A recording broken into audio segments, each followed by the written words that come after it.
Masyado silang offensive. Kaagising ko lang ito na naman. So, nagpapaliwanag na si Katunyeng, di ba? Nagpapaliwanag na yung tao, di ba?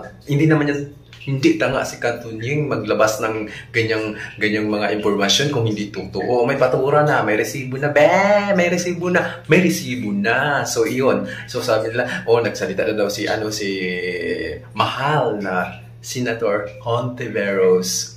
Nagsalita na daw siya na fake news daw, wala daw siyang pirmahan, bla bla bla, and so on. So, wala pong masama kung may insertion kayo. Walang masama.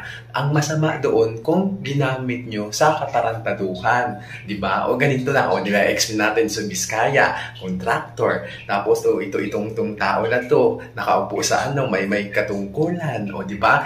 Hindi ko alam kung ano siya. Diba? Tapos, perma, approve. So, ang masama, yung binigay mo yung flood control project, kung ano yung mga yung mga gagawin mo sa pera, tapos nagpatong ka, yung nanghingi ka, yun yung masama, di ba? So wala pong masama na may insertion kayo. Natural kasi nga ano na yan eh. Kung mga confidential fund, mga ganun, mga flood control fund, mayroon na yan eh.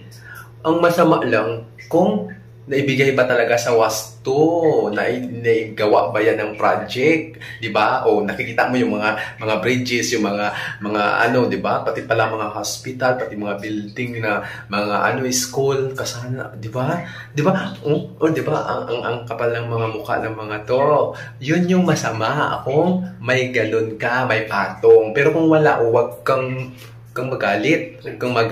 Hindi po basta maliit na pera ang pinag-uusapan dito. Billions, billions. Natural lang na magtanong po. Natural lang po magtanong yung taong bayan dahil mga taxes, di ba? Kinukuhaan sila. Tapos, napupunta lang sa wala, di ba? Yun yung masama, di ba? Nakakasakit lang dahil, di ba? Super sila, napaka-sensitive. 'Di ba? Kung wala talaga, so wala. 'Di ba? Ganun lang 'yan, pero ang laking pera po yung nilalabas ng gobyerno tapos mapupunta lang sa mga bulsa ng mga animal na 'to. 'Yun yung masama. Nako, sakit sa ulo.